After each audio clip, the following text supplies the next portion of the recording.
is a little trick. Clean the lens, and you've instantly got a clearer picture. And, well, when I saw, I've got a bit of the COVID weeping, dropping everyone into breakout here.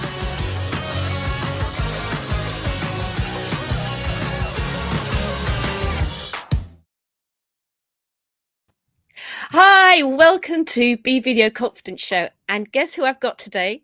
Mike Castellucci. Between my neurodiversity and Mike's lack of cable, we're here. We've got a bit of cable, and we're here. Fantastic.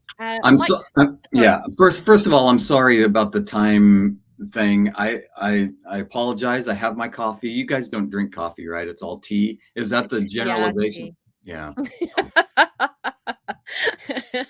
Well, so where are you today, Mike? I'm in Michigan. I'm at Michigan State University in my office, and there is absolutely no one else here. Usually 50,000 students and 5,000 staff, and there is because it's summer. Yeah. Well, if it's anything like you like me at university, I would have still been in bed. Yeah. Well, I've got to do some work. Which is what we're going to talk about, right? Yeah, absolutely. So, everybody, this is Mike. He's a storyteller. He's Apple Distinguished Educator, television presenter, and a phonographer. Mike's TV specials for WFAA in Dallas are shot entirely on his iPhone. It's amazing. Mike's a MOJO, a mobile journalist, and he's disrupting the US TV industry with his powerful storytelling. He's entered his work, and this is just what is just so fantastic, into US TV award competitions, and doesn't mention that he only shoots on his phone, and he's winning. What is he winning? 28 Emmys.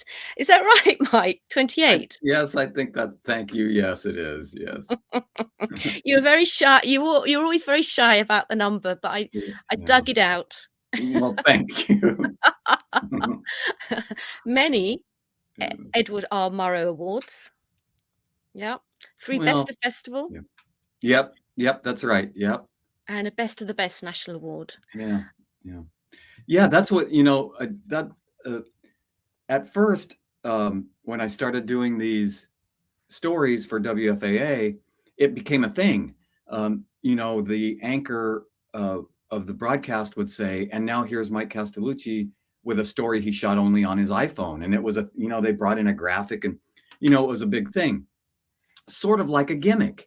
But it wasn't a gimmick, because that's the way I was doing my work. And then after a few years went on, I found that for some people, if I said I shot something on my phone, they would look at it different.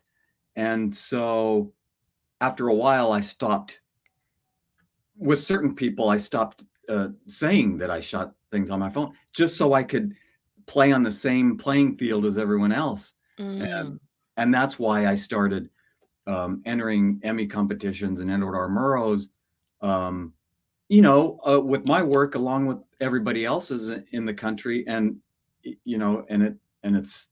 I've been honored to win some. So it's an interesting experiment. Oh, well, it's amazing. And, I only started filming 3.5 years ago, and it's because of the Thompson Foundation, where I'm a trainer. I'd heard about MOJO, and I'd heard these stories, and I was like, wow, this is really amazing. My background is an art director, creative director, TV commercials and corporate films.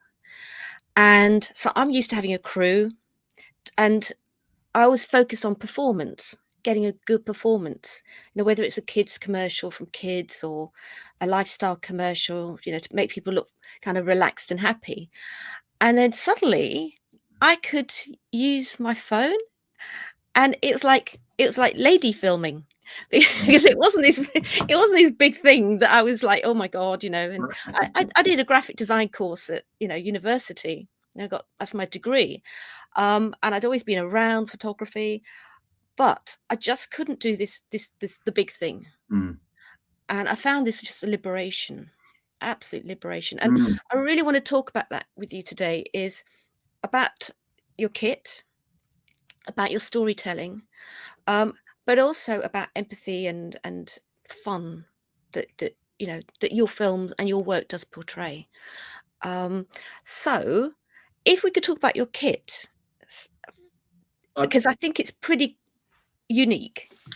I wish I had it with me. But I don't need to show you to tell you that I started with not a lot of gear. I started this, what, 7, 8 years ago. And really, I didn't know anyone else, too many other people in this country that shooting on their phone. And so connectors, like we can't find today, are easy to find now on Amazon or whatever camera store you go to. And so really all I did was, when I first started, and the same is true today, is that um, I call it layers of perception. If you can, um, somehow make the amateurish video that we always see on someone's phone professional, then that's a layer of perception. And I start with, mounting it on a tripod, and that's one layer. And then I get a really nice fluid video head for my tripod, that's very smooth. And so just by using that, that's, you know, ups the game a little bit more. And then, of course, audio is really important to me. You have to have broadcast quality audio, and you just don't with a phone unless you're this close to it. And so we found a way to connect our microphones, our wireless microphones that we use every day at the TV station, and plug it into the phone. And at that time, 7 years, that was, our engineers kind of came up with that. But now, they're $10 on Amazon. So really, and that's another layer of perception. And then, of course, the layer, we spoke about this when I was in London couple of weeks ago, is the layer that I just haven't been able to find on Amazon, is how to write and tell a story. So if I did, I would pay thousands of dollars to do it. But I'm still working on it, like we all are. So that's the other layer. But your storytelling is really powerful. And I mean, Thank you. we did speak about this in your workshop. Is, do you think that having this kind of lo-fi looking kit, does that allow you to kind of break down some barriers? Well, it sounds like that's what you found. Maybe you should talk about that. Um, yeah, it's, I've always been, 20 years, 20 some years with a camera person, and the best of the best. That's really how I kind of learned how to shoot, is just by watching these great photojournalists here. But they had this huge, they have the huge cameras and lights and tripod, and while the good ones are really good at making people feel comfortable, some aren't. And so I've always felt that when I've gone out with my phone and my little kit, that people tend to, I hear them thinking, uh, he's just got a phone and I've got a phone. What damage can he do, really? And they become a little more at ease. And that's what I've found. I call it our one-day relationship, where I go with my kit and me and my subject, and we just kind of have a conversation, and I kind of work around them, I think. Yeah, yeah. I noticed that in your piece about the tornado, Mm, and you've got two ladies absolutely shell shocked because the right, house has just been blown away. right. And you've got really, I mean, it's one of the few reports I've seen about tornadoes where I've really understood the human Mm, impact without saying how much money was lost. yeah, right. And part of that is I found the neighborhood. It was a time crunch. This was one of those things where I had to have the story in a few hours. And I had, in Dallas, south of Dallas, I had to go find this neighborhood that was completely destroyed. and then park on the outside of it and run in because the streets were closed off. And, it's part of it is I've got to find something fast that tells the story. And the people that were standing out there that you mentioned, I just walked right up to them and with respect, asked them if they would share their story with me. So that's how that happened. And that's true. I mean, it's, like we talked about, I all of the stories that I do, I like to humanize. I mean, we're all human, and we all can relate to each other at some level. And so the story isn't about a tornado; it's about the people, obviously. And it's the same with everything. It's the same with every story. It's not the giant building going up and what the economic benefits will be. Part of it is, but it's what's going to happen to the little store owner next door. And you talk to them, so it's always, that's what I always like to do with the stories, is make sure that we get the human side. And do you I mean, your stories are half an hour. And there's me always saying, "Oh, keep everything under 60 seconds." I was, Wait, show me you how know to do that.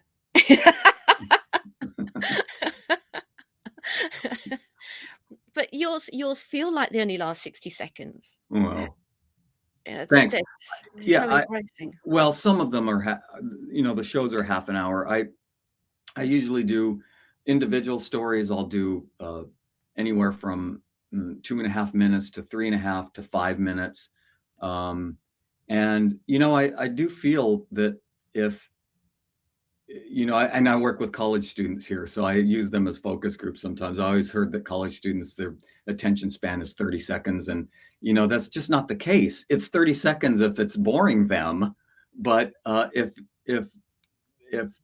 they are watching a good story that's engaging and emotional and they can relate to it, they'll watch it for 10 minutes. So, that's the key. I like to try to get, I like to try to have the viewer feel something in those 2 or 3 minutes, even if it's for 8 seconds, or if it's for 30 seconds, great. If it's for 2 minutes, fantastic. But if it's for 8 seconds, I feel it's a victory. Do you spoke about, and you showed us how you log your shots. Mm. Do you think that your craft, your storytelling craft, is really enhanced by having that while you're editing?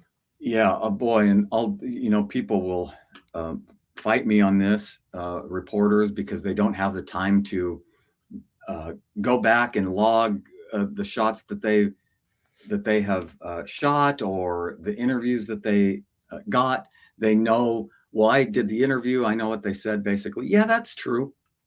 But I've always found, I think in every story, that when I log the shots and the interviews from people word for word, it pays off, because I always missed something. I was thinking of something else while I was shooting, and they often give me the words that I need to help write the story.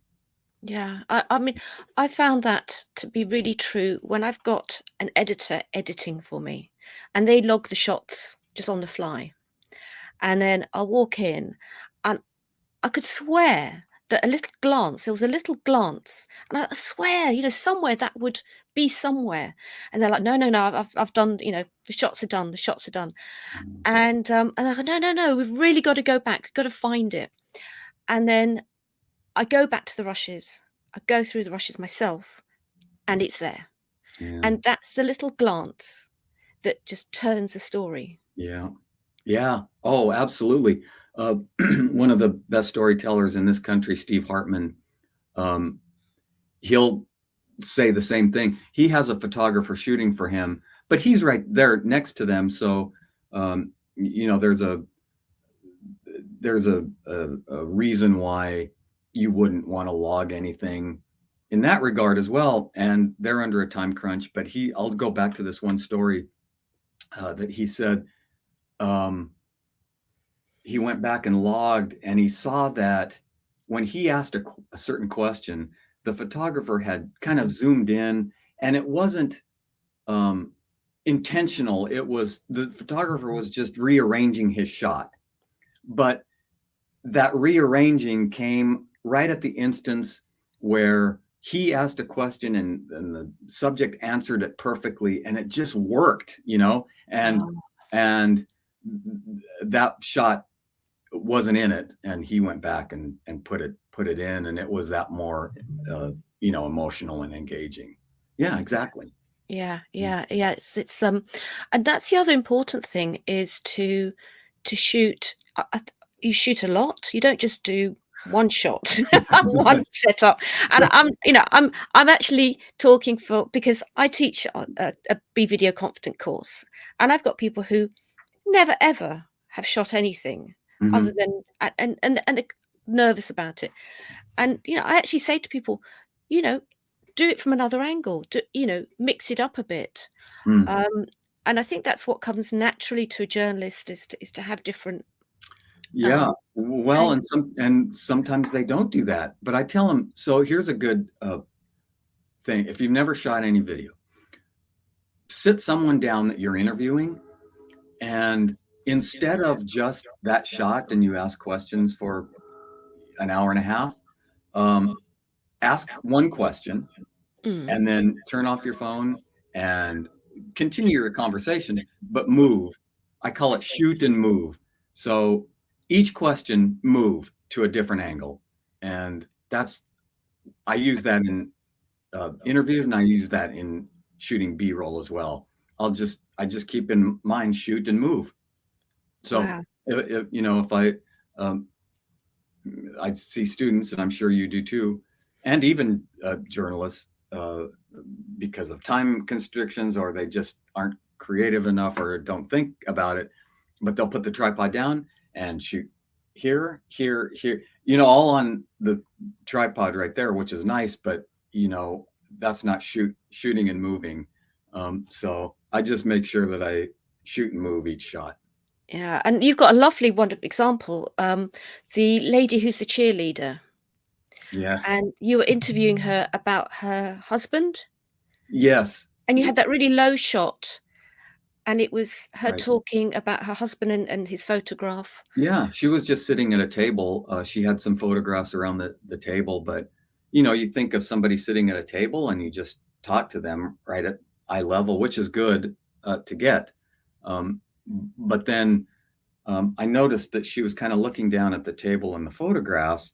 Photographs are, you know, not high on the table, so I just got as low. I got beneath the table, like, like right here, you know, shooting up at her. So, but it worked. You saw it, so Yeah, yeah, yeah, it really worked. yeah. Yeah, it did, and it set visually, it was giving you more information than what she was saying Right, and because giving she it was holding, or context.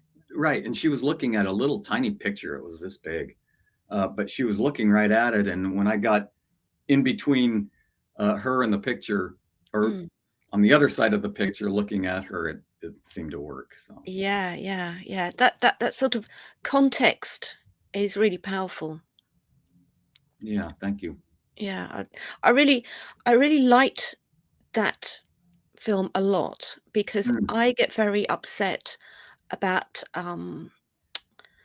sometimes, kind of reportagey photographs and things of elderly people, kind of makes them like kind of like laughing hmm. at them, not with them.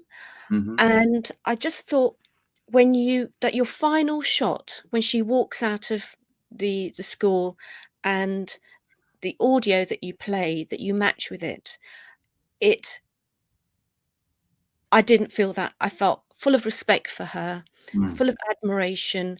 I really felt that, um, I felt very positive, and I felt that it was a very respectful piece mm. for her achievements and who she is. Not just for her age, but for who she is. And I thought that way that you use the audio at the end was really, really powerful. Well, and thank you. And you know why I used that shot. We talked about it in depth in the workshop that we both were at. But and the reason is I usually I try to use my strongest shot at the beginning and my second strongest shot at the end. The second strongest shot, I I felt that I couldn't use because I needed it earlier in the piece, and so I was wondering how to end it, and I had the shot of her walking out the door, and then it just seemed logical to use the audio from the previous venue that we were at, where people were talking about her, and just Mm, continue to watch her walk out, but have the audio of the people talk about her. So mm. yeah, thanks. I think it worked pretty good. Yeah. You see, if you'd have put that We'll see in this next award yeah, hopefully. year. Yeah. I think if you'd have put, sad music, it Mm, would have been a tragic, yeah. that she's Yeah. leaving and it's tragic and but Yeah. but the Well, fact that you put that positive track underneath it. we talked about that about re I try to impress on the students here to respect your subject, no matter what you are doing a story on. And sometimes they feel like they should, it's something to make fun of, or we talked about the buffalo. Is that what you call them over in Europe, buffalo? Is that the right Buffaloes, word? yeah. Okay. Yeah. I've heard Well, other, there's bison, but they're well, the same they're thing. Yeah. different. You have those in Poland, Okay. bison, and Uh, they make a very good vodka. they do? They do, yeah. Okay. Hmm. It's the Uh, grass that they eat. They eat a particular grass, and when you put it into vodka, it's bison grass vodka. I've learned something. Thank you very much. Bye. Uh, um, no, but it's the same thing of that family in Texas who brings their buffalo into their house. It's their pet. And the first thing that comes to mind is circus music. Dun, dun, dun, dun, dun, dun. You look at these people. And but it was after I interviewed the the cowboy who said, "Yeah, I love him. He's my best friend." Um, I thought, wow, I mean, this is not a story about this buffalo coming into this house. It's the fact that he's had this other living thing, this creature for 10 years, and it's part of their family. Mm, So you have to look into people and what makes them tick, I think, and really, and that's what that I don't want to. Same with the lady that you were talking about, the cheerleader is on the surface she may look like somebody else, but really you want to find out who she really is. yeah, yeah. And, one thing I really want to talk to I mean, that's respect is something I really want to talk to you about. And if in fact, it's also joy. The joy, and for me, I've had a lot of joy for the fact that I've started using my phone, my iPhone, in this cinematic way. I kind of learnt about framing and composition, the Mhm. kind of things I would direct my DOP to do, and then line it up and go, Mm. "Yeah, yeah, that's it, that's the angle." Um, but I didn't do myself. Mhm. And then suddenly I'm having this relationship with the camera that's not too big, and I don't feel self-conscious, and I was building up my own personal confidence by having this journey. Um, but then I found that editing and creating something has given me a lot of joy. Mm. Um, Nice. and I think that's really nice as well. And I think there's also a joy that you can get across in good filmmaking. And it doesn't matter what you're using it, but um, I just found that the iPhone unlocked that for me to have Great. that experience. Yeah, it's just a little tool. I often think of an oil painting because I'm trying to do that myself too. And I found that y- you know uh, when you see a painting of a barn, um, and you look really close at the barn, it's not a barn, it's a few lines that look like a barn, and that the artist has made, these few perfect lines that make it look like a barn. And I feel it's the same way with using a phone or telling a story is, um, you don't have to show everything. It's the way you tell it, it's the way you shoot it, and you layer all of these things like paint, and hopefully you'll get something that you could frame at the end. So, So true. That's so true. I had a message today, and it was just about an hour ago, and it's somebody I taught on the B Video Confident course, mm, and she'd never ever done any filming at all. And she messaged me, um, and said, "I want you to see this video, because I was at the funeral of my mother yesterday, and I made a video of her life. mm, And thank you so much for teaching me." And I watched this video, and she'd edited it with stills, using stills, mm. and she'd added. Somebody had sung the song, and she added that to the film. And I watched this film, and I had a real sense of this woman, this mother being a woman, a mother, a wife, and her story. I got very, very emotional.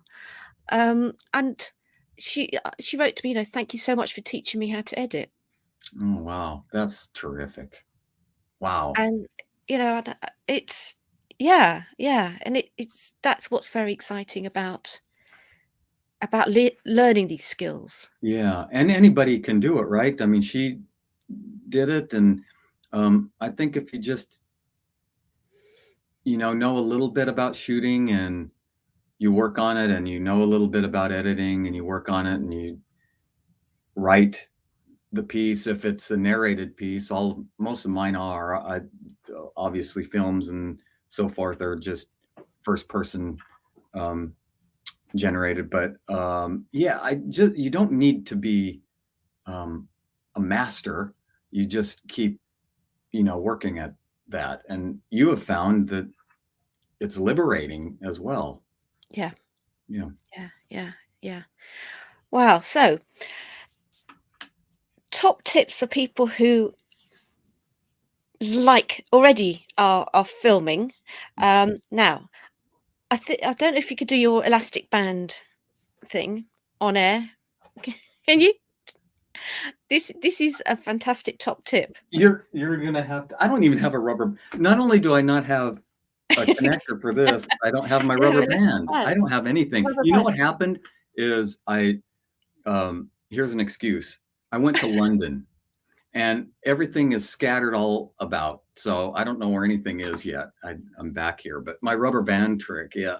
Maybe you could show them Well, your rubber band trick is you attach your rubber band to your phone case holder. cage, Yeah, which is on your tripod. yeah, You loosen up your tripod a yes, little bit, yeah, attach your rubber band, and really slowly pull the rubber band, and you get this yeah. really smooth Yeah. band. What happened? But you need a fluid video head on your tripod for that to work. Right. Um, So, yeah, top tip: we need to buy fluid video heads. I think so. If you're going to, if you're going to pan and tilt, I don't suggest you do these big long pans, or they have to be very controlled and small Mm. anyway. But if you're going to do that, and you don't need to do that, you can shoot a whole story without a pan or a tilt, just nicely locked down on a tripod. Very well composed shots will work fine. But if you want to take it to another level, um, yeah, I've found that your hand can only be so steady, and if you're trying to uh, turn the tripod and the camera, you'll do a pretty good job, but not as good as a free rubber band, where you pull it just to the point where it starts to, it's just amazing. In fact, one of the best camera people, photojournalist in the country taught me that trick with his big camera. He just used a bigger rubber band. Is all, but that's how he There's does it. exercise band. Yeah, that's right. Well, I'll share my rubber band tip. And I Okay, don't have a good. rubber band. And I learned this at Thompson Foundation is get a bottle. If you haven't got a tripod, you've got your phone. You get your gin bottle or your wine bottle. You get a rubber band. You snake it around, slide your phone in, and you got a tripod. You have a tripod right there. That's exactly right. Yeah. There was another tip that Mark Settle, I can't remember what it was, but it included a hockey puck. We'll have to ask him. I don't know what it was. Oh, I know what it was. He just, I think he cut out this, notched out. You don't have hockey in England, do you? I hockey? I think Prince William's wife plays it. Okay. Yeah. So you could take the puck and you notch it out, and it's a stand for your phone. You just put it in. No. Yeah. But then you need a hacksaw. So there's a hacksaw and a puck. Chisel it away. Oh, brilliant, Mike! Thank you so much. Thank you. It's I have to say that your workshop was so inspirational, and I learnt so much, and I've put everything into practice. And I recommend everyone. Right, I'm going to just put up nice and big on screen so everyone can see it. Everyone has got to follow you on Instagram. Everyone has got to follow you on YouTube. Here we go. There's the details. So LinkedIn, Mike Castellucci. YouTube, Mike Castellucci, phoning it in. Instagram, Mike Castellucci. Same with Twitter. All you have to know now is how to spell my darn name. Well, we'll have a name spelling competition later. Brilliant. Thank you so much. Thank you. And I'm looking forward to catching your next well, when's your next piece? Yeah, I'm going to start working on it now. So sometime this summer. Fantastic. Brilliant. I look out for it. Oh, Thanks good. so much, Mike. All right. Bye. Bye.